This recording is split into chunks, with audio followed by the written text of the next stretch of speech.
The city woke under sleet that felt like ground glass. Dawn pressed a gray palm to the Conti Tower's windows, and the river ran darker than ink below. In the corner office, where the glass met the sky, Luis Conti signed his name the way he did everything else. Clean stroke, clear intention, while the building hummed on his schedule. Lisa Smith entered without a sound. She never knocked. He'd told her once she didn't need to. She carried 2 files and his first espresso, cup steady, the saucer's porcelain whispering against the lacquered desk. Today, though, steadiness was an act. When she reached to place the cuff of her cream sweater caught, sliding an inch too far. A coil of purple shadowed the soft skin of her wrist, a map of fingers that didn't belong there. Luis didn't look at the bruises. He looked at her eyes. People told the truth there when they couldn't anywhere else. "Morning," he said, voice low enough that it didn't bruise the silence. "Morning." She straightened the cuff in a single practiced motion and set the files exactly parallel. "Shapiro's downstairs with attorneys. He's early. He's impatient. He's always impatient." Luis closed the pen, capped resolve. "Move him to Conference B. The light makes cowards honest." Lisa's mouth twitched, her version of a smile. "Copy." She turned to go, but he caught the smallest flinch as the strap of her bag slid across her shoulder. Pain. Fresh. He filed it and let her leave because timing mattered. Protection, done wrong, is just another cage. Shapiro came in with winter on his coat and greed on his breath. He slammed a fist against the table hard enough to tremble the water. "Your guy on Cicero shorted the shipment. I want it corrected today." Luis didn't glance at his phone or his watch. Power, real power, never hurries. "Sit, Daniel." Shapiro bristled. "Don't tell me." Luis looked at him. The air changed. Men like Shapiro wore big watches because they had no clocks in their bones. Luis did. Shapiro sat. The door opened again. Lisa slipped in with an updated ledger and placed it in front of Luis. Shapiro's eyes dragged across her like she was a glass he wanted to smudge. "Sweetheart, can you—" Luis's gaze cut sideways, a razor without motion. "You speak to me." Shapiro swallowed. "Fine, your margins are off." Luis turned the ledger. "My margins are precise. Your drivers aren't." He slid a photo across. Shapiro's warehouse, gate ajar, midnight timestamp. "Fix your lock. We're done." Shapiro stood, rage unable to find purchase. He snatched his scarf and shouldered past Lisa, catching her arm. She sucked air through her teeth. There, the wrong grip on her right side, and Luis was already up. He didn't touch Shapiro. He touched the door, opening it with a calm hand. "Marco," he called. Marco DeLuca filled the frame, a wall in a navy coat. "Boss." "Mr. Shapiro's finished." Shapiro looked from Marco to Luis and decided he loved breathing. He left, noise receding with him. Marco lingered a beat, eyes flicking to Lisa's arm, then to Luis. Orders unsaid are still orders when they've been shared enough times. Marco nodded and disappeared. Lisa set her shoulders like a soldier. The 10 a.m. moved to 11. "I'll fix the calendar." "Sit for a second," Luis said. She didn't. "There's a procurement call in 2 minutes." "It can wait." She sat. Silence lived between them, familiar and easier than sympathy. Luis never asked for stories. People told them anyway. He looked at his own hands, hands that signed contracts, that built, that broke when necessary, and then at the thin gold chain at Lisa's throat. It trembled against her pulse. "You're good at hiding things," he said. "Occupational hazard. I don't pay you to absorb other people's violence." She exhaled, the kind of breath that steadies a spinning room. "I'm fine." Fine is a code word. So is noted. A ghost of amusement, there and gone. And you do say it a lot. He almost smiled. Almost. "Lisa." Her name changed shape in his mouth. She looked away first, out at the river, at a barge shouldering through gray. "If I say it out loud, it becomes evidence," she said, voice level. "And then I have to do something. I'm tired of doing things I shouldn't have to do." He waited. Patience was sometimes the only weapon that didn't leave marks. She touched the cuff again. It's old, mostly. Mostly is a code word. Another breath. My ex. He came by my building for a talk. And that was last night. Ryan, Louise said. Her head snapped toward him. You remember? I remember everything. He held her gaze, then chose the line. Do you want him handled? No. The word was quick and scared, as if it could be stolen. Then, softer. I want him to stop existing in the parts of my life that belong to me. That can be arranged without ending him, Louise said simply. Mercy and violence were tools, not costumes. She stood. The call. He let her go. Control is knowing when not to use it. By noon, sleet had turned to needling rain. The building's lobby glowed with marble and warm light, and Lisa navigated it like a map she'd drawn herself. She didn't see the man by the revolving door until he moved with purpose, until the glass caught a reflection that made her heart slam like a misfired engine. Ryan Cole hadn't changed his smile. It was still the counterfeit kind. Miss me? He asked, voice low enough that the security cameras would see a couple, not a crime. I'm at work, Lisa said flat. Leave. He angled closer. You don't get to tell me. A shadow fell across Ryan, Marco. She does here. Ryan's grin thinned. Bodyguard, huh? Cute. Exit's behind you. Ryan looked at Lisa like she was inventory. We'll finish later. No, Ryan, she said. We won't. He left. The air tasted like pennies. Do you need a ride home tonight? Marco asked, not unkind. I'll be fine, she said, because code words are habits. Thank you. Upstairs, the afternoon folded around agendas and signatures until the world broke at 3:12 p.m. Lisa's phone vibrated twice, then once more, a pattern only one person used. Unknown. Number, you did this. Unknown. Number, his car, Calumet. She swallowed, throat paper dry. She didn't answer. Another message arrived. No words, just an image, smeared red and black as if shot through rain. A dashboard, shattered. Her lungs forgot instruction. She went to the window because windows are honest. The river ran on, cold and indifferent. When she could move again, she walked into Luis's office, closing the door behind her like it might hold the future on the other side. My ex, she said, voice working. Someone just said, his car. Calumet River. Luis didn't blink. Show me. She placed the phone in his open hand.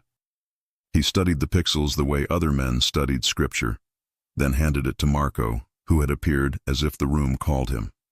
Pull dot cams, Luis said. Spin up our guy at CPD. I want eyes on that river. Marco was already dialing. Lisa wrapped her arms around herself, as if her bones were protesting their alignment. If something happened, if he... Agent O'Keefe will think it's you.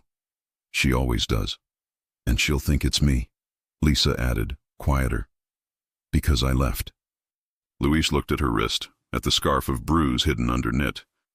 No decent law blames a woman for surviving. Decent law and real law don't always overlap. He considered that truth and set it aside for now. You won't go home tonight. She shook her head, reflexive. I can't. You won't, he repeated, and there was iron in it. But the kind that builds bridges, not cages. We have secure floors. You'll choose a room, and you'll ask my staff for anything you need. You'll leave when this is clean. This will never be clean, she said, and the honesty of it hurt them both. His phone buzzed. He answered, listened, then spoke into a silence that had weight. Say it. Marco's voice was low in the speaker. They pulled a car. Registration matches Ryan Cole. Driver door caved in. No body in the seat. There's blood. Thank you, Louise said, and ended the call. Lisa braced her hands on the back of a chair as if it were the only solid thing left. No body? Not yet. That's good, she said quickly, as if she owed Hope an apology. Maybe he... The office door opened without a knock, and the badge came in before the woman. Agent Mara O'Keefe had salt at her temples now, and the same eyes that could cut fat from truth. Afternoon, Mr. Conti. She flashed the badge, then tucked it away like a promise. Ms. Smith. We need to talk about your ex-boyfriend. Louise sat back. Always a pleasure, Agent. She didn't look at him. She looked at Lisa, and the sympathy there was real enough to make Lisa want to claw it away. There's been an incident at the Calumet River, O'Keefe said. We're treating Ryan Cole as missing, possibly deceased. Lisa's mouth worked. No sound. Then, I haven't seen him since last night. O'Keefe's gaze flicked to Louise, then back. We'll get to timelines. For now, I need your phone. Louise's laugh was almost kind. You'll get a warrant. I will, O'Keefe said, and didn't blink. And I'll get it fast. Something in the room shifted then, a line crossing another line at one terrible coordinate. Lisa set her phone on the desk. O'Keefe sealed it in a bag and straightened, professionalism like armor. There's more, she said. We found a flash drive in the vehicle. It contains ledgers that look a lot like yours, Mr. Conti, which would be an interesting coincidence if I believed in them. Louise steepled his fingers. Then don't. O'Keefe turned to Lisa again, softer now. Ms. Smith, do you need protective services tonight? Lisa's eyes went to Louise, not because she needed permission, but because her bones had learned where safety lived. I'm staying here. Of course you are, O'Keefe said, and for once there was no argument in it. She handed Lisa a card. Call me if you remember anything. Call me if you need anything. When the door closed, the office exhaled. Rain ticked the glass. Somewhere downriver, cranes turned slow necks toward the lake. Someone wants me to believe you did this, Lisa said, voice thin as thread. And someone wants you to believe I helped. Louise leaned forward, elbows on the desk, the city's gray light carving his cheekbones into intent. Then we won't believe. Her laugh broke halfway out. You make it sound easy. It's not. He stood. But it's simple. She wrapped her arms tighter, felt the cuff against the bruise, the old ache arguing with the new fear. What happens now? Louise looked at Marco, who'd already spread a map of the city across the credenza, pins blooming like constellations. He looked at the door where O'Keefe had left the scent of government and rain. He looked at Lisa. Now, he said, we keep you safe. We find the hand behind the messages, and we give O'Keefe the truth before someone sells her a prettier lie. Lisa nodded, and it felt like agreeing to jump and trusting there would be water. The lights hummed. The river moved. The phone on the desk, sealed in plastic, vibrated a ghostly shiver. Unknown number. Tell him the truth about the doorframe. Lisa's vision tunneled. Her hand found the back of the chair again. Louise heard the shape of the silence change. What doorframe? She lifted her eyes to him, and for the first time since the bruise showed itself, fear wasn't the loudest thing on her face. It was memory. The one I pressed my back against, she said, each word like a step into a room she'd locked. The night I left Ryan, 4th floor. He said if I walked past it, he'd make sure no one would ever believe me again. The next vibration came with an image. A stairwell camera's grainy frame and the date in the corner, years old. Lisa's shape against a painted number 4, and below it, a line that made the room feel suddenly smaller. You never made it past the door, Lisa. Not without me. The chair didn't move, the river didn't stop, but everything else did. Who had the camera? Who was rewriting her past? And why did the message feel less like a threat and more like the opening move of a script someone expected them to follow? The rain never really stopped that night. It only changed direction, like it couldn't decide whether to fall or rise. Luis Conti didn't leave the office. He stood by the window while the city exhaled smoke and sirens below. Behind him, Lisa sat with a wool blanket over her shoulders and an untouched mug of tea cooling beside her. She hadn't spoken in 20 minutes, but silence was its own confession. Her phone, still sealed in the evidence bag, rested on the desk between them like a ghost they were both afraid to touch. Finally, she said, "The doorframe. That message. How would anyone have that footage?" Luis turned, hands in his pockets. Someone with access. Maybe Ryan sold more than threats. Her eyes met his. Sold? He nodded slowly. Information, cameras, leverage. Men like him collect proof before they die. The words, before they die, landed heavy, and for a second she stopped breathing. Marco entered quietly, a folder in his hand. Preliminary report from our guy at CPD. They pulled a laptop from the trunk, corroded, but salvageable. And this. He slid a plastic bag across the desk. Inside lay a small silver flash drive with a red marking on the side. LC. Lisa stared at it. Those are your initials. Luis didn't move closer. Open it, he said to Marco. Marco connected it to the secure terminal near the wall. The screen flickered, code scrolling, then rows of numbers appeared.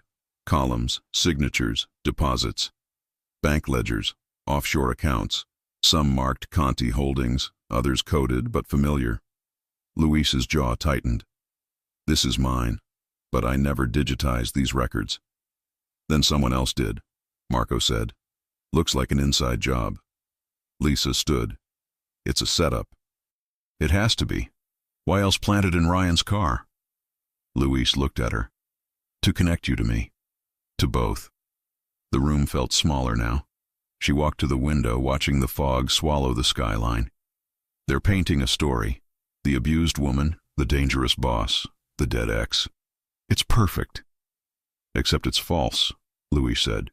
She looked back at him. False stories are easier to sell than true ones. He stepped closer, not touching, but near enough that his voice softened into the space between them. Lisa, I don't care who's writing it. They won't finish it without me. She met his eyes. And if they already did? He smiled, sad, dangerous. Then I'll edit the ending. By morning, headlines whispered rumors. Body found near Calumet Riverbank. Identity pending. Luis's phone vibrated nonstop. Partners, lawyers, silence requests. He ignored all of them. Lisa, exhausted, sat at the long table reviewing paper schedules just to stay busy. Her wrists trembled slightly when she turned pages. You didn't sleep, Luis said. Neither did you. I don't need to. That's not the same as can't. He almost smiled. Don't start analyzing me, Lisa. Then stop being readable. For the first time since midnight, a ghost of warmth flickered between them. The unspoken kind that hides beneath fear, waiting for permission to surface. Marco reappeared, darker circles under his eyes. CPD found something else inside the burned car, Ryan's watch, and traces of his blood on the steering wheel. But, he hesitated, no body yet. So he could still be alive, Lisa whispered. Or someone wants us to think so, Luis said. She rubbed her arms. He wouldn't do this. He didn't have the brains for strategy? Luis finished. No. But someone could be using his disappearance as currency. Who? Salvatore Vieri, Marco said. Our old friend. He's been quiet too long. Lisa frowned. The one you said prefers chaos? Luis nodded. He'd rather see fire than profit. Marco handed Luis another photo. A grainy surveillance still. Two men arguing near a chain-link fence. One looked unmistakably like Marco himself. Lisa's heart stuttered. That's you. Marco blinked. That's not me. Luis's voice lowered. Where did this come from? CPD source, Marco said. O'Keefe leaked it. She's baiting us. Lisa stepped closer to the image. The man's build was identical to Marco's. The coat even matched. Could it be edited? Could be, Luis said. But why him? Marco crossed his arms. Because they know I'm your closest link. If they can fracture us, they win. Luis finished. The screen dimmed. The flash drive still glowed red. Later that afternoon, Agent O'Keefe requested a courtesy meeting. She arrived with rain on her coat and the kind of calm that usually meant she was about to ruin someone's day. Luis received her in the glass conference room, Marco beside him, Lisa against the wall taking notes she couldn't read. Let's not dance, O'Keefe began. Ryan Cole is presumed dead, but the evidence trail is unconventional. Luis arched an eyebrow. Meaning? meaning someone wanted it found, and someone else wanted to make sure you saw it first. She dropped a folder. Inside, photos of the ledger screenshots, time-stamped 2 a.m., hours before CPD officially recovered them. How would they exist before the discovery? Lisa asked quietly. O'Keefe's gaze softened on her. That's what I'm here to ask. You were close to him once. Did he ever mention leverage on Mr. Conti? Luis's voice was silk over steel. Ask me directly, Agent. I just did, she said, unwavering. Did Ryan Cole have anything on you? He smiled, but it didn't reach his eyes. If he did, he'd still be alive. Silence pooled between them. O'Keefe finally closed the folder. We're running ballistics on the car, and until we find a body, this isn't murder, it's theater. She paused at the door. But Mr. Conti, sometimes theater ends in real blood. When she left, Marco muttered, She knows too much. Luis replied, Or just enough to be useful. Lisa folded her hands, trying to steady them. She said the footage existed before the discovery. That means the drive was planted. Someone inside CPD or inside your network. Luis met her eyes. Or both. That night, he drove her to a secure apartment complex outside downtown, a Conti-owned property with mirrored elevators and guards that nodded but never spoke. You'll stay here, he said, escorting her inside. No one gets past the lobby without me knowing. I can't live in your shadow, Luis, she said quietly. He looked at her, the way he looked at threats, measuring their shape before dismantling them. It's not my shadow. It's my protection. And what if protection becomes another prison? His eyes softened. Then I'll build a door you can open whenever you want. She blinked hard, fighting the warmth rising in her chest. You're good with doors? I prefer walls, he said, smiling faintly, but you keep walking through them. Lisa stepped closer. Why are you helping me? Because someone should have, before the bruises. For a moment, neither spoke. The rain outside was softer here, tapping against glass like breath. When she finally nodded, it wasn't surrender, it was trust on probation. Thank you, she whispered. He inclined his head. Rest. Marco's outside. If your phone rings, don't answer unless it's me. Hours later, Lisa woke to a faint light flickering under the door. She rose, heart pounding, and opened it. A phone, not hers, lay on the floor, screen cracked, message open. Unknown sender. He's not missing, he's a message. She stared, pulse roaring. Then another line appeared, typing bubbles fading in and out like breath. Check the ledger again. Look for the 4th floor. The hallway light buzzed once, then died. Downstairs, Marco's radio crackled. Movement at the side entrance. Luis was already on his feet, pistol drawn, coat half-buttoned. Stay with her. But when he reached the elevator, the screen above the doors blinked 4F. Accessed 0014 a.m., 4th floor. He pressed the button. When the doors opened, the corridor was empty, except for a single white envelope taped to the wall beneath a camera. Inside, a photo, grainy, recent. Lisa's apartment door, wide open, and across the wood, drawn in black marker, door frame. Luis's pulse slowed into dangerous rhythm. Someone was rewriting history, step by step. He turned back toward the elevator and froze. From below came Lisa's scream, sharp and terrified. He ran, the sound slicing through every rule he'd ever lived by. When he reached the lobby, Marco was gone, and the front glass was shattered inward. On the floor lay Lisa's blanket from the couch, and a phone still glowing with the last received text. Unknown number. She never should have told you. Everything inside Luis went cold. Lock the building, he said into his comm. No one leaves, no one breathes.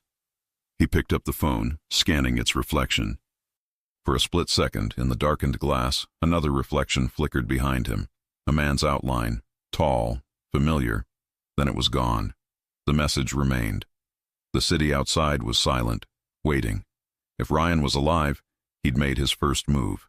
And if he wasn't, someone else was playing him from the shadows. Luis pocketed the phone and whispered to the empty lobby, voice edged with promise.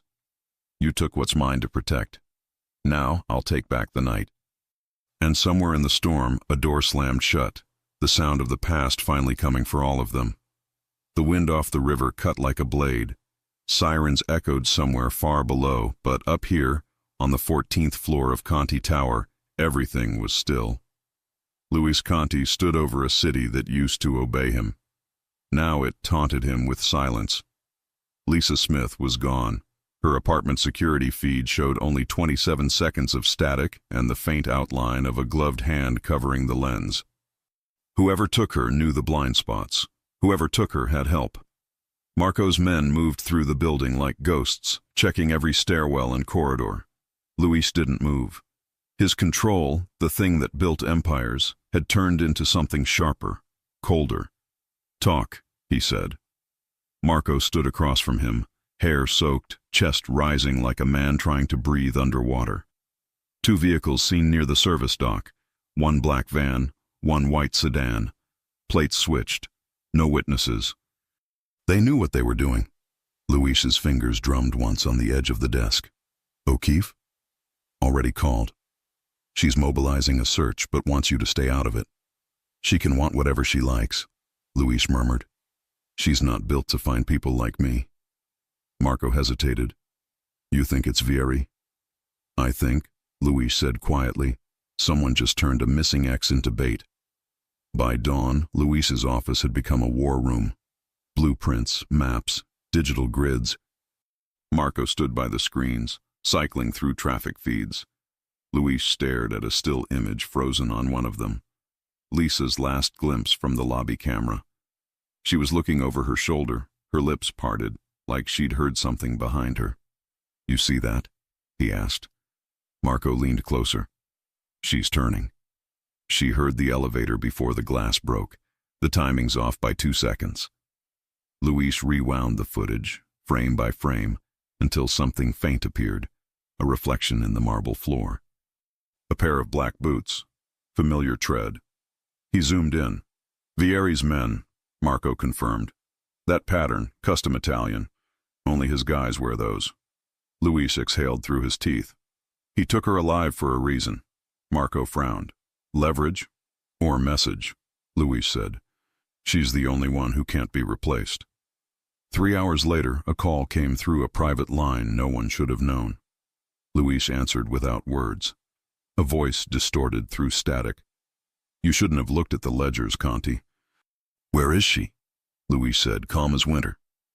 "She's somewhere familiar," the voice replied. "Somewhere she tried to leave once." Then silence. The line went dead. Luis's knuckles whitened around the receiver. "Doorframe," he whispered. Marco looked up. "What?"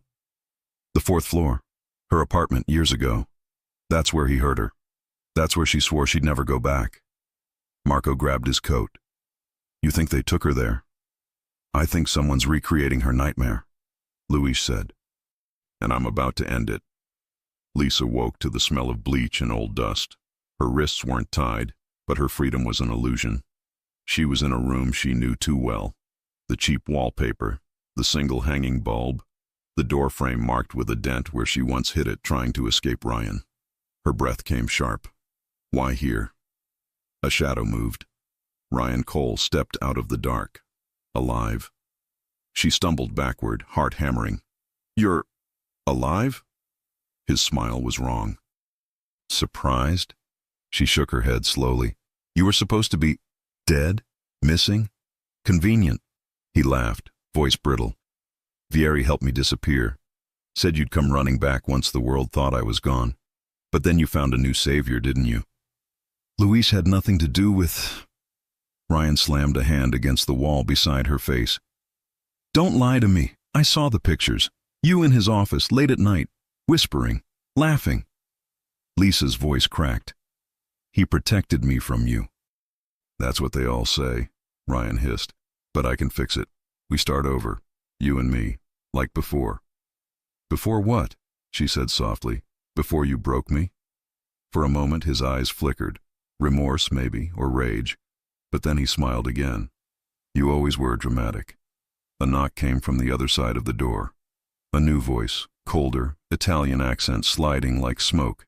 "Time's up, Cole. The boss wants her alive, not bruised." Ryan stiffened. "I said I'd handle it." The man outside laughed. "And I said you wouldn't."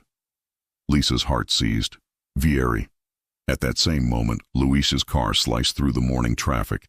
He'd traced the call signal, 3 miles south of the river, near an abandoned tenement complex. Marco drove like the engine owed him a favor from God. "You know it's a trap," Marco said. "Everything worth saving is," Luis replied.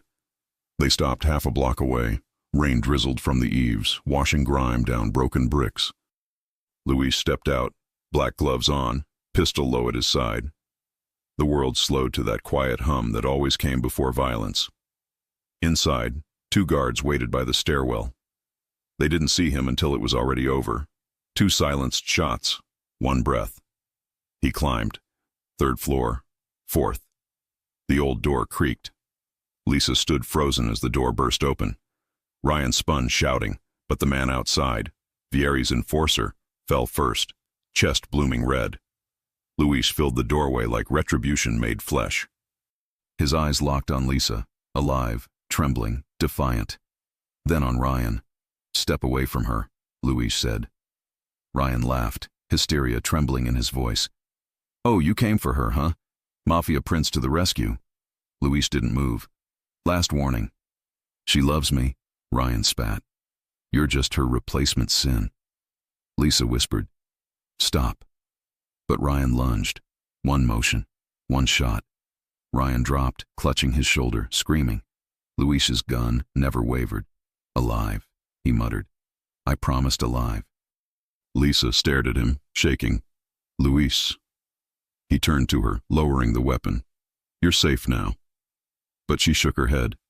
"No, you don't understand." He wasn't working alone. Behind them, the floorboards groaned. A man stepped out of the shadows. Slick suit, cold smile, silver ring gleaming. Salvatore Vieri. "Conti," he said, voice dripping with amusement. "You really should delegate. Doing rescues personally doesn't suit a man of your status." Luis aimed. "You should have stayed in your hole." Vieri smirked. "And miss this reunion? Impossible. I'm sentimental." He gestured toward Ryan bleeding on the floor. "You see, I needed someone believable to start your downfall. The jealous ex, the sympathetic secretary, the perfect headline. You planted the ledgers," Luis said flatly.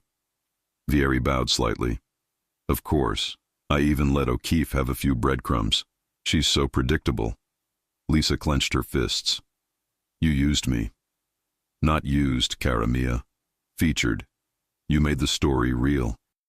Luis stepped between them. "She's not part of your world, Vieri." "She is now." The room went still.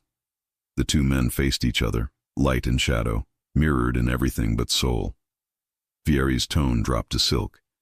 "You can't save her from what she knows. She's the only one who saw the ledgers before they burned. The only one who can testify. That makes her valuable. To everyone but you." Luis fired first. The bullet shattered the wall inches from Vieri's head. Vieri only laughed. Still noble. Still soft. He vanished down the stairwell, footsteps echoing. Luis started to follow, but Lisa grabbed his arm. "Don't!" He turned, surprised. "He'll come back." "I know," she said, "but not tonight." Her voice trembled. "Just take me away from this place."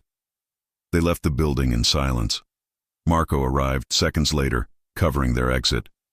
Rain fell harder now, washing the blood from Ryan's fingers as paramedics dragged him out alive. Barely. In the car, Lisa stared out the window. He knew everything. The camera, the messages. How? Luis's jaw tightened. Because someone inside gave it to him. "Inside your crew?" He nodded once. "The rot's deeper than I thought." Lisa looked at him, exhaustion and tenderness mingling. "You risked everything to find me." "I don't risk," he said softly. "I decide." She smiled faintly. "Then decide something else." "What?" "Let me stay beside you until this ends." He looked at her, eyes dark and unreadable. That's not safe. I'm done being safe. For a moment, the car filled with nothing but the rhythm of rain. Then Luis reached across and took her hand gently, the same hand that once hid Bruises. No more hiding, he said. Later, back at Conti Tower, Marco placed a sealed envelope on the desk. Intercepted courier drop meant for Vieri. You'll want to see this. Luis opened it. Inside were photographs. Lisa entering his building, his hand on her shoulder, their faces too close. Beneath them, a note typed in block letters. The next move belongs to the woman who thinks she's safe. Luis stared at it for a long time. Then he burned it over an ashtray, flame licking the edges until nothing but gray curled away. Lisa stood by the window, watching the city pulse below. He's not done, is he? No, Luis said, but neither am I.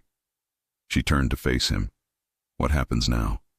He stepped closer, his voice low. Now we stop reacting. Now we hunt. Her breath caught. And if O'Keefe gets there first? He smiled, dangerous and quiet. Then she'll find only smoke. The storm outside deepened, lightning flashing across the skyline like cracks in glass. Somewhere in that electric night, Vieri was already moving his next piece, and in the shadows of Conti Tower, love and war had just become the same thing. Wind skated off the lake like broken glass. Navy Pier blinked its carnival lights at a city pretending it wasn't dangerous, and the Ferris wheel turned a slow halo over the water as if innocence could be manufactured by electricity.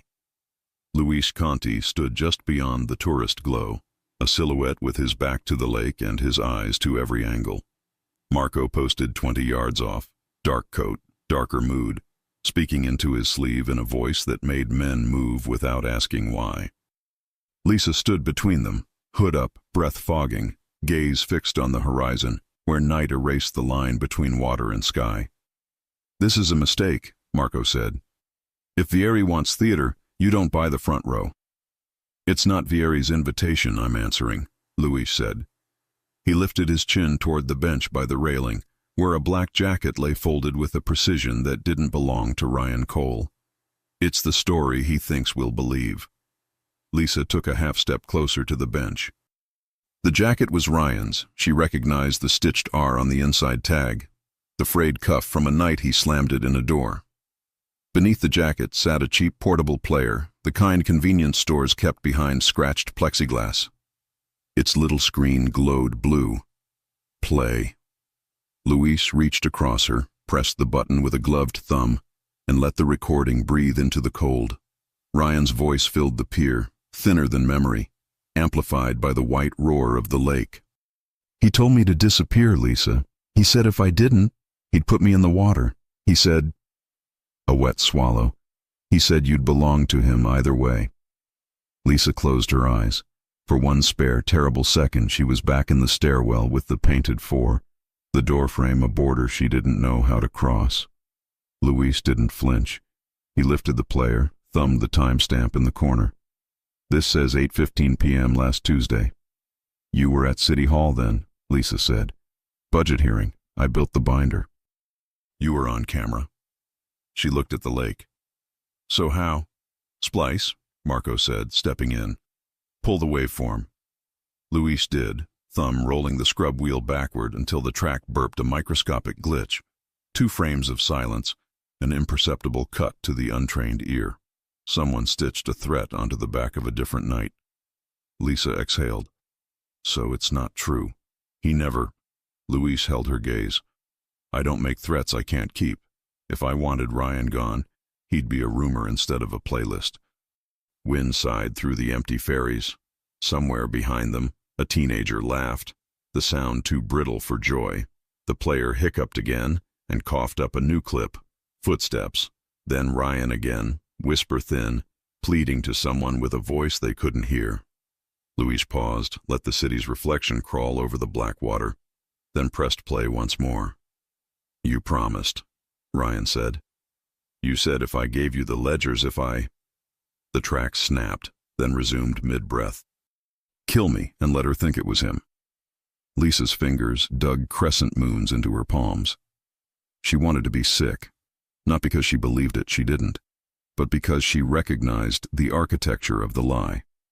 It was built for women who had run out of safe places to stand. "It's bait," Louise said. "Fieri wants O'Keefe to hear it before I do. He wants me to hear it before I trust you," Lisa said softly. Louise handed the player to Marco. "Scrape the file." "I want the original container, not the copy they want us to see." Marco nodded, eyes on the shadows that collected beneath the pier's pylons. "We've got position on the north and south approaches, 2 exit routes, but there's a blind spot on the wheel's east arm." "Which means that's where the gun is," Louise said. Lisa's head snapped. "Gun?" The word was still leaving her mouth when the first round hissed past her ear and kissed sparks from the metal brace behind her. Louise moved without thinking, one arm around her waist, the other shoving the bench forward to reroute the shooter's angle. They hit the deck as a second bullet chewed a sliver from the railing and flung it into the lake. "Down," he said into her hair, voice as steady as a metronome. "Stay with me." "I'm with you," she said, breath shaking. Marco's command burst through the comm. "North arm, upper platform, glass nest." His return fire barked once, twice, controlled and exact. People screamed, sensors blinked, the wheel slowed to a crawl as security pulled levers and shouted into radios. Luis rolled, presenting less body, using the bench as cover. Another round sliced the air, too fast to see, too loud to ignore. Pain opened along his shoulder in a hot line that felt like someone had pressed a branding iron under his skin. He didn't look at it.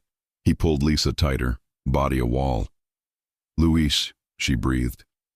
"Not yours," he said, which was the only way he knew to say, "Mine to take, not yours to suffer."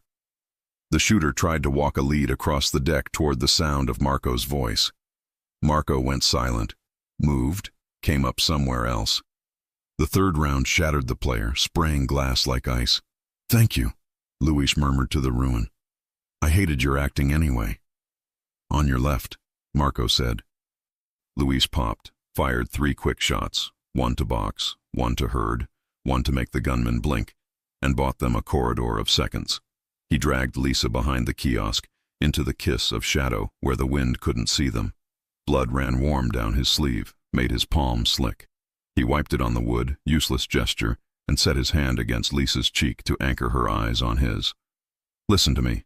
If we split, you go to the carousel exit. Do not turn around. Do not wait. You'll find Marco at the waterline." She shook her head hard, hair sticking to her mouth. "I'm not leaving you." "Then look at me," he said. The world shrank to the green in her eyes under a cold Ferris wheel glow. "Breathe with me." They breathed, slow in, slow out. The lake matched them, a long inhale under the boards, a long exhale against stone. The shooter rotated to the south arm, glass cracking under his knee, and the wheel shuddered to a stop like a giant held its breath. That's when Luis knew the man above them wasn't there to kill. He was there to corral. "Fieri wants footage," he said, "not funerals." "He won't get either," Lisa said. He smiled, quick and crooked despite the blood. "Then we agree." Another shot cracked. Luis's body moved before thought. He took the angle, not the slug, felt the round kiss air near his shoulder and chip a bench slat beside Lisa's ear. He put his mouth at her temple, a whisper that tasted like gunpowder in winter. "Stay down." She turned her face into him because there was nowhere else to go that made sense. Her fingers closed around his lapel, and in the sliver of time between the next 2 bullets, she lifted her face. "Luis," she said, and the sound of his name in her mouth was the softest thing the peer had ever heard. He kissed her. There wasn't room for caution in it. There wasn't room for a future either. Not with the wheel groaning and the shooter hunting and the lake making its old rough music. There was only a vow pressed into a mouth. You're not alone, not tonight, not ever again. And the gorgeous, reckless decision to let it be true for longer than a stolen breath. They broke only when Marco's shout fractured the air. "Down!" Louis spun, drew, fired into the glass corner where the muzzle flash had lived. The gun skittered, 3 stories up. A body reeled and thumped metal, then slid into darkness. Silence throbbed. Sirens moved closer like the city had finally remembered its job. Lisa touched the damp line on his sleeve, brushing the blood with the edge of her glove. "You're hit." "Scratched," he said, which made her laugh once, a sound that sounded like relief if you squinted hard enough. Security swarmed. Tourists were herded away by men with bright jackets and good intentions who had no idea what had almost stolen the night. Marco folded himself into the crew, badge lie flashing, voice calm, shepherding threat out of what could be filmed. "Time to go," he said. They moved as a unit, Marco a yard ahead, Lisa in the hook of Luis's body, Luis bleeding like he had time for it later. The car took them in, doors shutting out the smell of lake water and carnival grease. Only then did Lisa let her head rest against his shoulder for a second longer than propriety allowed. "If you didn't show up," she said. "I always show up," he said. "It's the only reason I'm still alive." She smiled, tired and ferocious. That, and stubbornness. He didn't deny it. Marco handed back a burner. "O'Keefe's been calling. She'll have heard the shots. If we don't manage her, she'll manage us." "Patch it," Luis said. The line clicked. Agent Mara O'Keefe didn't waste time on hello. "Navy Pier? Really?" Paper rustled as if she were already holding witness statements. "You draw a sniper to a public attraction, Conti?" "I didn't invite him," Luis said mildly, "but he RSVP'd anyway." "You're not funny," O'Keefe snapped. The edge softened half a degree when she addressed Lisa. "Ms. Smith, are you hurt?" "I'm okay," Lisa said. "He's not." She glanced at Luis's shoulder, at the dark star that had bled through his shirt and into the line of his coat. It grazed him. "We can meet at Mercy now," O'Keefe said. "I have a room I trust, and I have something you need to hear." "What?" Luis asked. "Audio," she said. "From a city cam that shouldn't record audio. It picks up a voice that isn't yours threatening a man who is." "Ryan," Lisa whispered. "Bring her," O'Keefe added. "And bring a lawyer you don't mind hearing lies." The line died. Marco raised an eyebrow in the rear view. "We walking into her net?" "We're bringing scissors," Luis said. "Drive." Mercy Hospital at midnight was all hum and antiseptic and tired people trying not to let the day spill into the dark. O'Keefe had a room the size of a confession. She closed the door, dropped a folder, and slid a small speaker to the middle of the table. "City cam at 35th, she said. "The one they pretend doesn't have a mic. Timestamp. Last Tuesday, 8:15 p.m. That's when the recording on the pier said our boy Conti threatened Mr. Cole." She clicked play. Wind. Traffic Dopplering. Then a voice. Male. Gravelly. Not Luis. "You disappear tonight or you drown, Cole. She belongs to him either way." Luis's face didn't move, but his eyes did. A fractional narrowing that meant he'd found a seam. "Play the next 10 seconds. She did. A dog barked. A train wailed. Somewhere a fryer beeped 3 times in a rhythm that made Lisa's head tilt. "Again," she said, eyes closed, palms flat on the table. The beeps. O'Keefe rewound, played it. Beep, beep, beep. "Greco's food truck," Lisa said. "He parks near 35th under the tracks, and his fryer timer sings. He was out of service last Tuesday. His kid had the flu. He texted me to move your 9 p.m. You went to City Hall instead." She opened her eyes. "This can't be Tuesday. This is another night, stitched to sound like the one they need." O'Keefe stared. Slowly, her shoulders dropped. The fury she wore like a badge turned into something more dangerous. Belief. "If I prove it's a composite, my case doesn't collapse. It pivots toward whoever gave me the file." "Rogue subordinate," Lisa whispered, remembering Vieri's gloating cadence. Vieri says a lot of things," O'Keefe cut in, "but he's not the one signing CPD evidence logs." She turned to Luis. "You and I are not friends, but we can have overlapping enemies." A beat. "Give me your mole. I'll give you your rival." Marco folded his arms. "And what do you want for the gift wrap?" "Lisa's statement," O'Keefe said, eyes moving back to the woman at the table. "About Ryan's violence. About the doorframe. About the night she left and the calls he made after.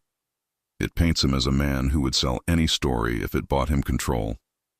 Lisa felt the room tilt, not from fear, but from gravity, like a planet choosing an orbit. She laced her fingers together so they'd stop shaking. "I'll tell the truth," she said quietly. "I'm just tired of telling it to men who don't care." O'Keefe's eyes softened, painful and brief. "I care more when the truth ruins a rival's day." That was the most compassion she could allow herself to show, and they all respected it for being honest. The door burst inward before anyone could breathe a reply. A nurse stood there, face white, hands shaking around a phone. "I was told to give this to Ms. Smith," she said, voice pitched high. "The caller said it was life or death." Lisa took the phone like it might bite. The screen showed unknown. She put it to her ear. "Hello?" For a second, nothing but the steady hiss of a line going nowhere, then a voice that wore a smile like velvet pulled over wire. "Good evening, Lisa." Her bones knew that cadence even if she'd never heard it across a phone. "Vieri. I prefer Salvatore," he said. "But tonight, let's be intimate with truths."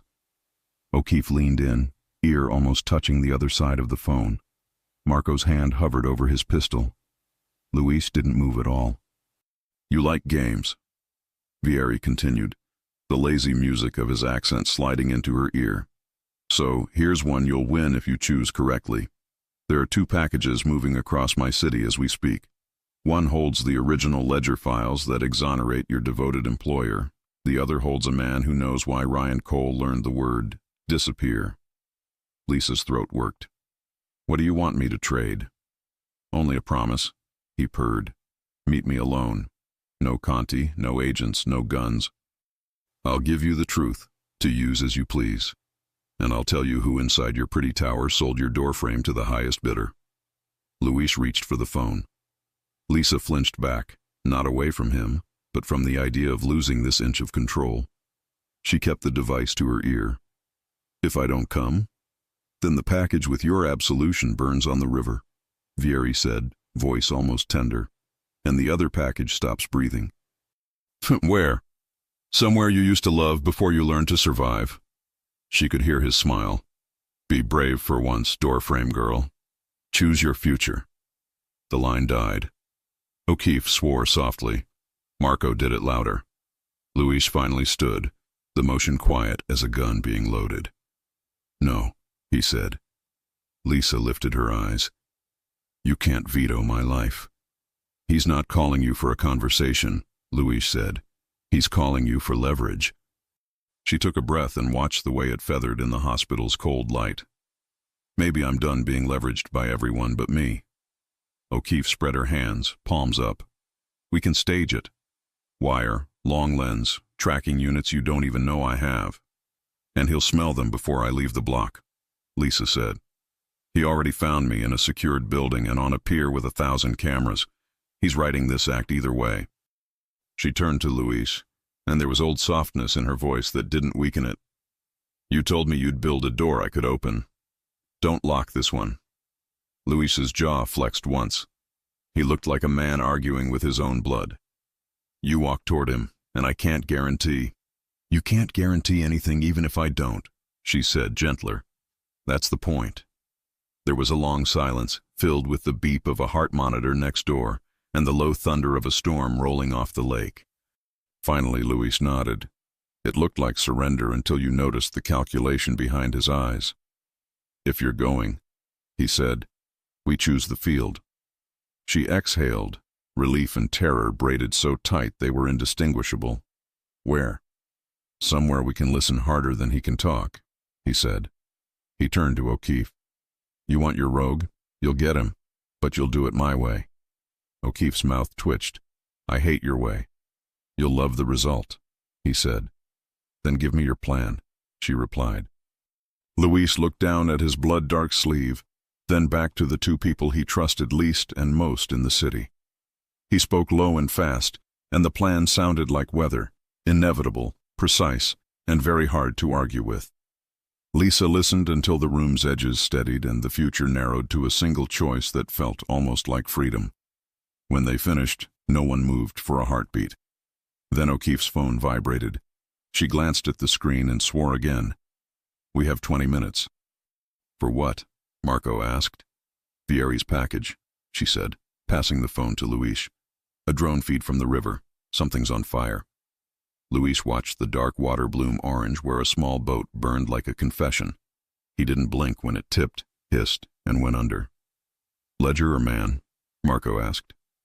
Luis set the phone down. His voice was very calm. We'll ask him when Lisa arrives.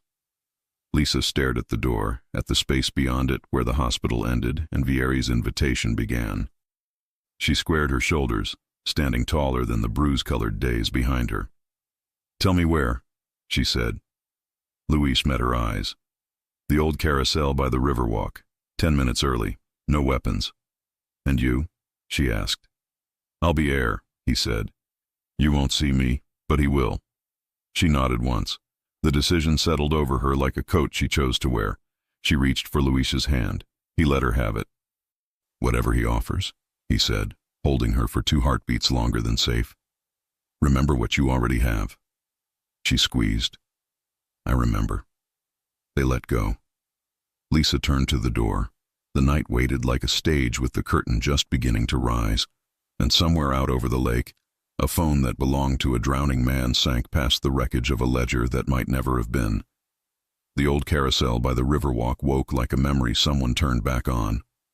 Bulbs flickered, then held. Horses with cracked paint lifted in their frozen gallop, mouths open to a song no one could quite hear.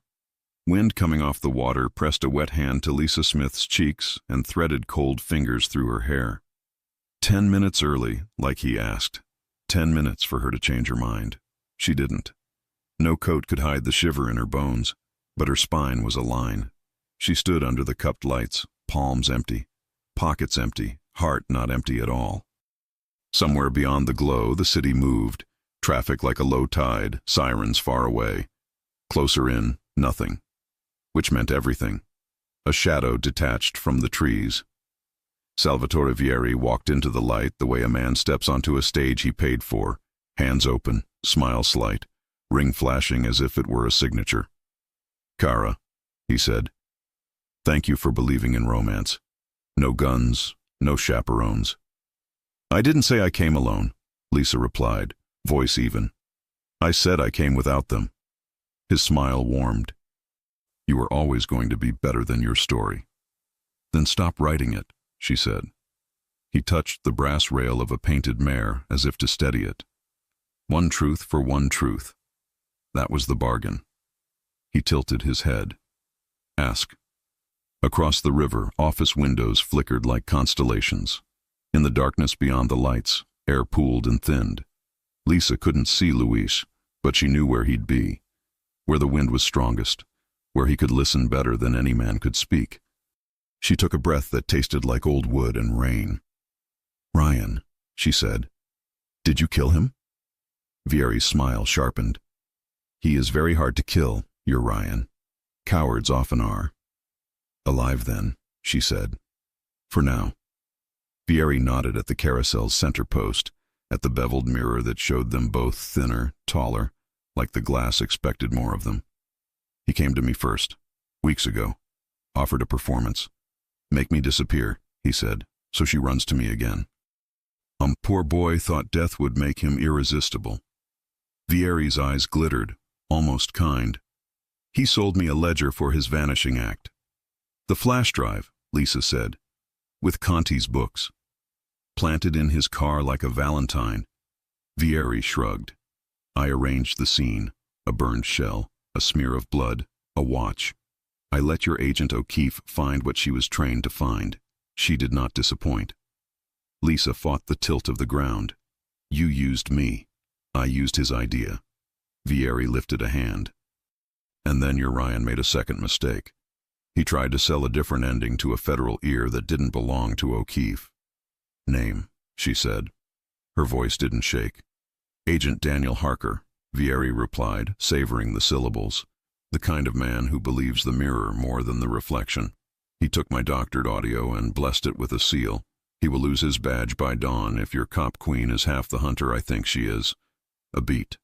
I gave her the audio, of course. A good adversary deserves tempo. Lisa swallowed. Why tell me this? Because you trade in schedules and truth, Ms. Smith, he said softly. You'll arrange the fall better than I could. You always have. Wind creaked the wooden canopy. Somewhere, a flag snapped once and fell still. Lisa's next question came like a blade she'd been carrying too long. The stills of Marco arguing with Ryan, she said. The look-alike. Vieri's smile turned amused. My cousin Luca. He likes your Marco's coat. He also likes to be paid twice for one performance. Consider this my apology for hiring family. Lisa heard Luis in the air. We'll take proof if he offers it, but the day he offers it, he's buying something bigger. She forced her shoulders to stay square. And the door frame, she said. Who gave you that stairwell footage? Vieri's eyes warmed.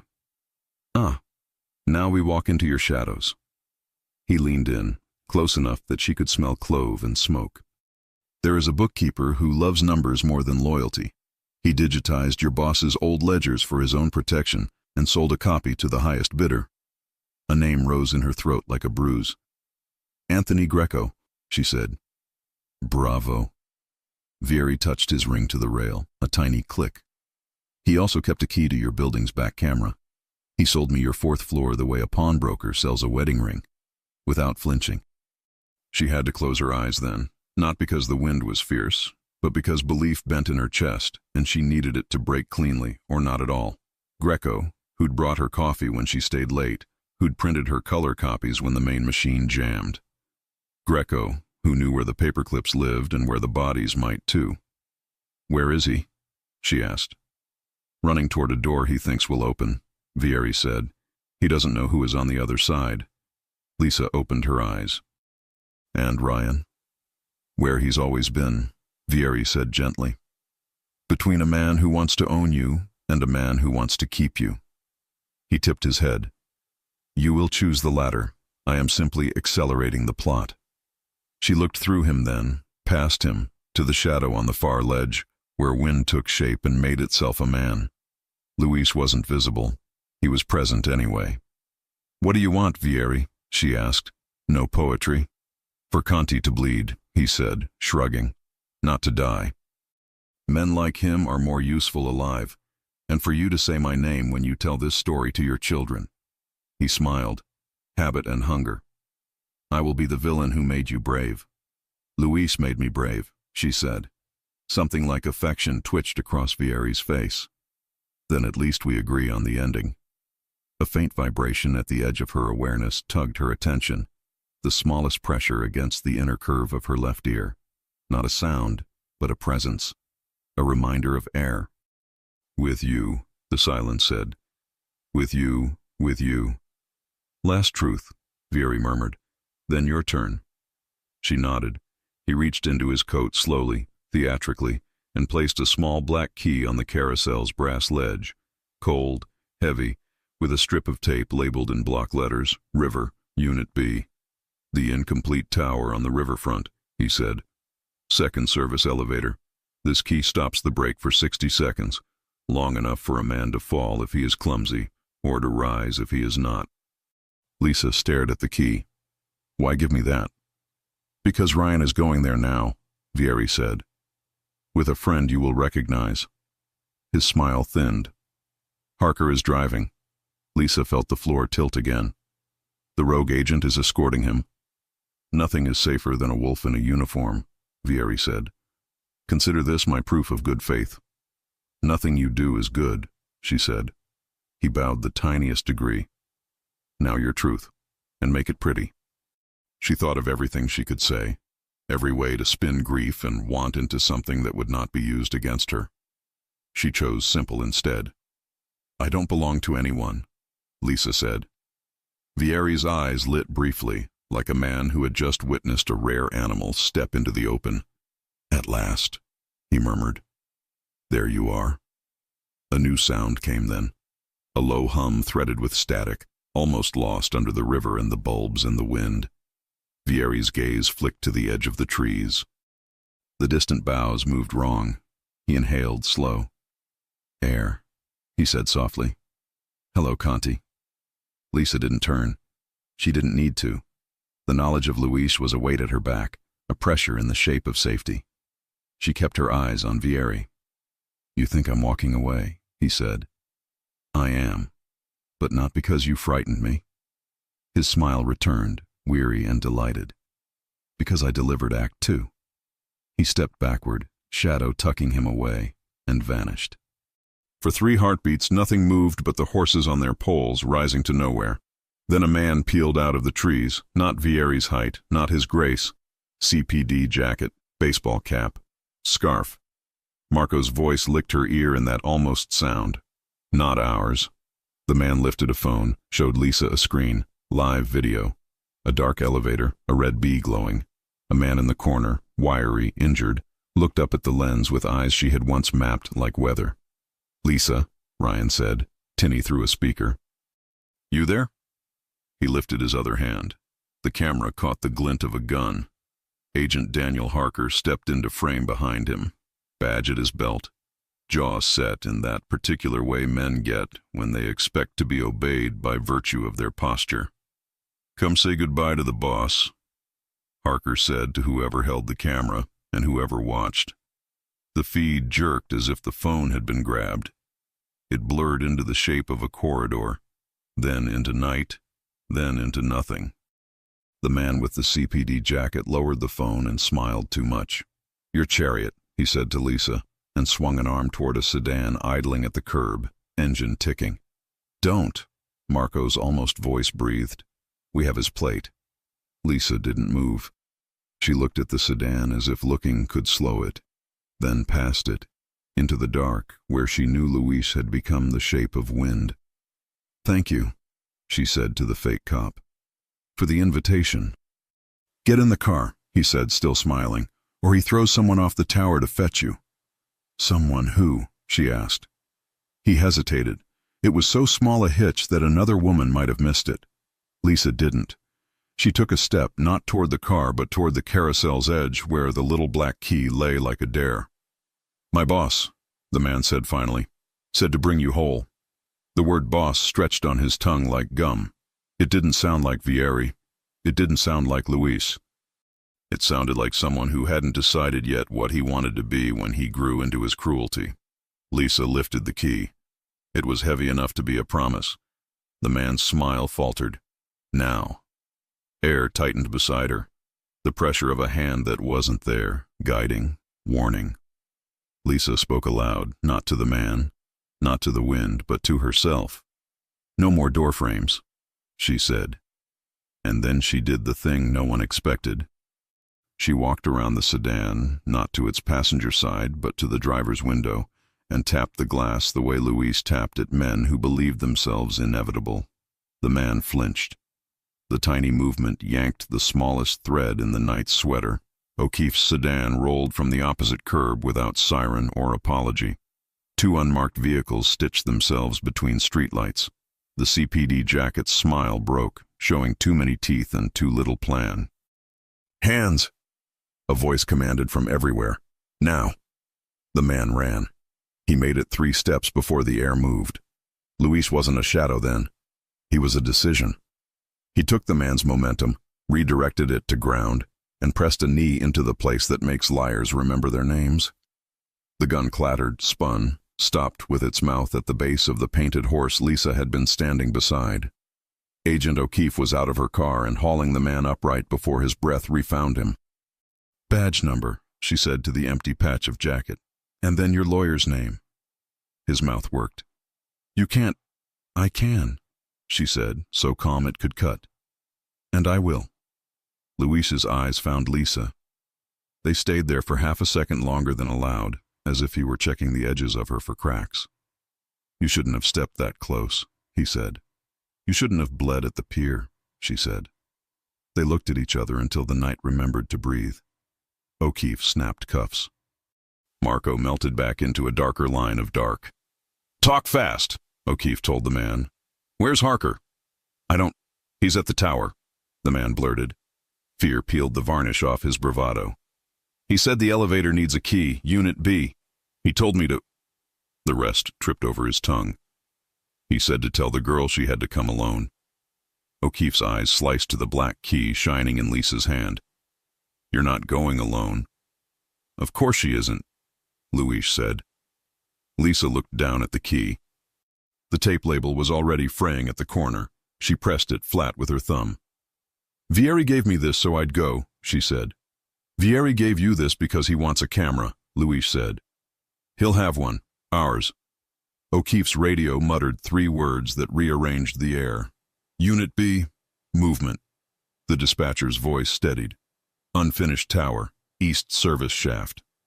Luis raised his hand. Marco was suddenly there, placing a compact pack in it. Rope, line, a square of black electronics that hummed like a heart. Luis slid it on without looking, the ritual of a man who had done this too many times in too many lives. You're not climbing that shaft, O'Keefe said. I'm not waiting at the curb, he said. Lisa stepped forward. Then you're not doing it without me. Both of them looked at her.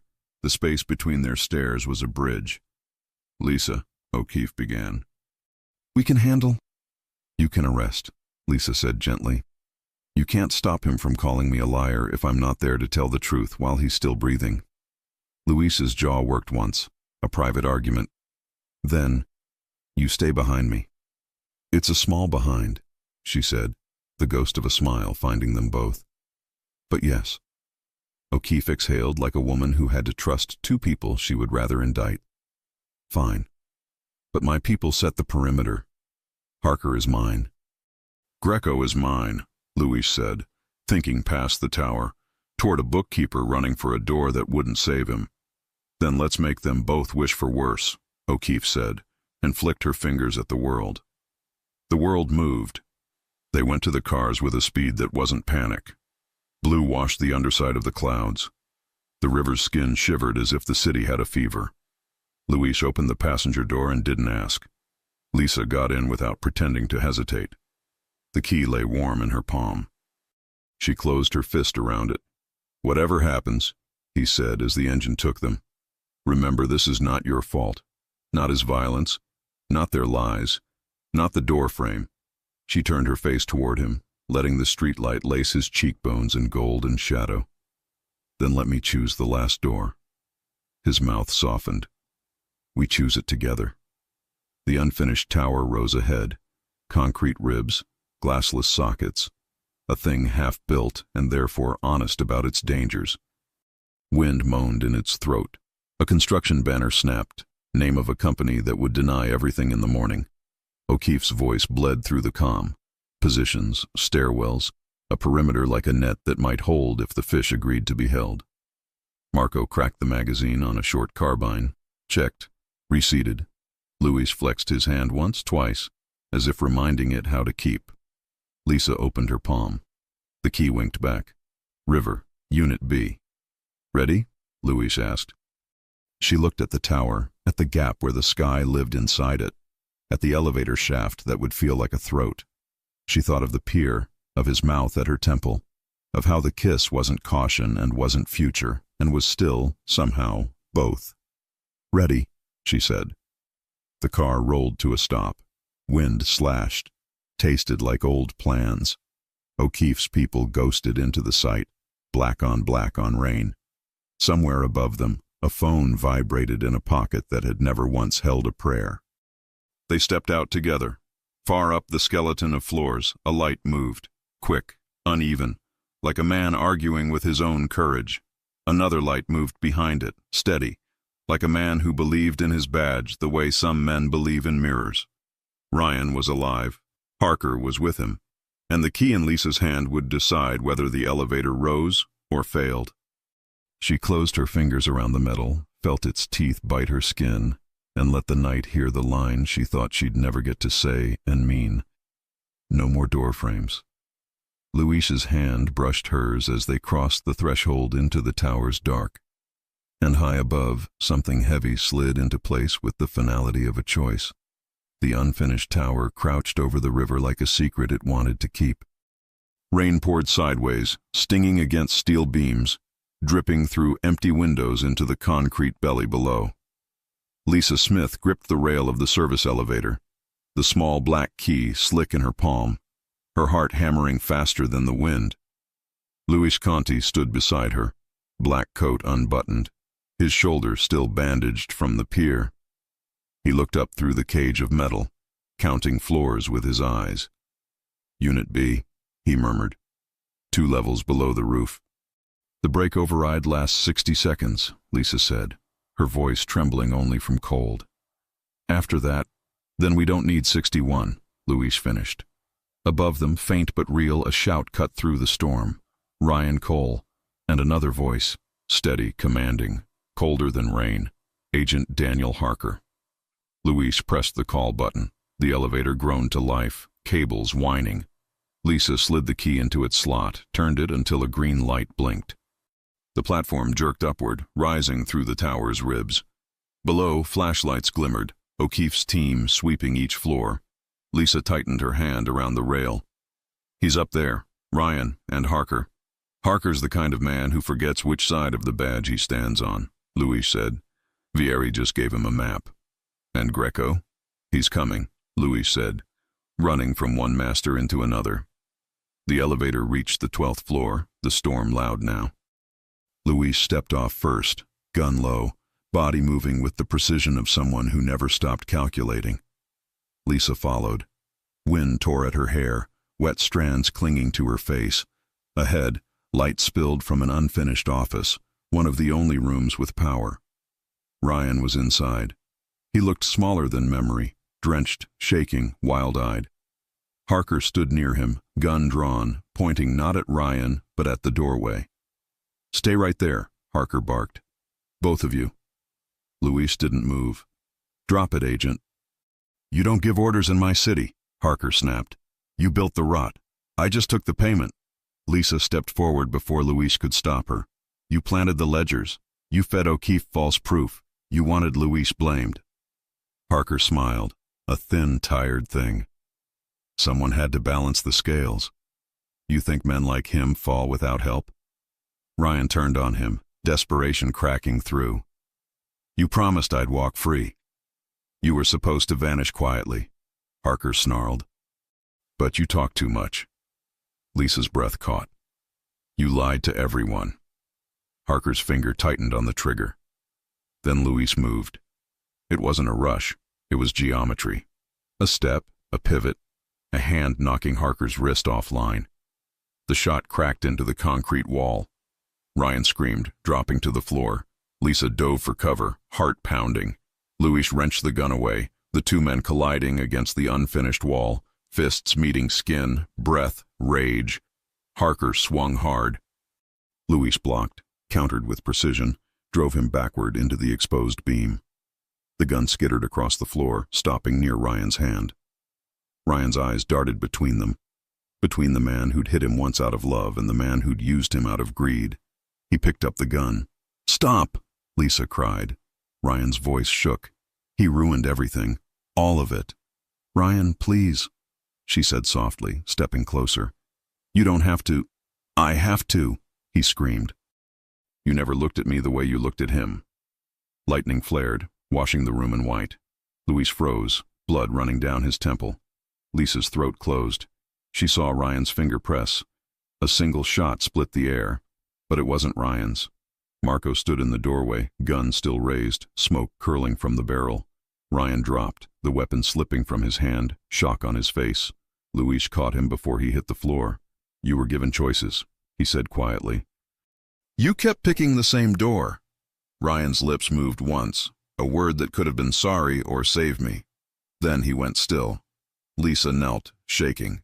Rain spilled through the broken window, pooling around her knees. Harker groaned, clutching his ribs where Luis had struck him. O'Keefe burst in, her agents behind her, guns leveled. She took in the scene. Ryan on the ground, Harker bleeding, Luis steady, Lisa pale but unbroken. "Lower your weapon," O'Keefe ordered. Luis set his gun down carefully, hands open. "You're late." "I'm on time for paperwork," she said, cuffing Harker with mechanical precision. "You're under arrest for obstruction, conspiracy, and about 10 other things I'll enjoy naming later." Harker spat blood. "You think this changes anything? There'll always be more." "Then we'll burn the book," O'Keefe said, tightening the cuffs. "Starting with you."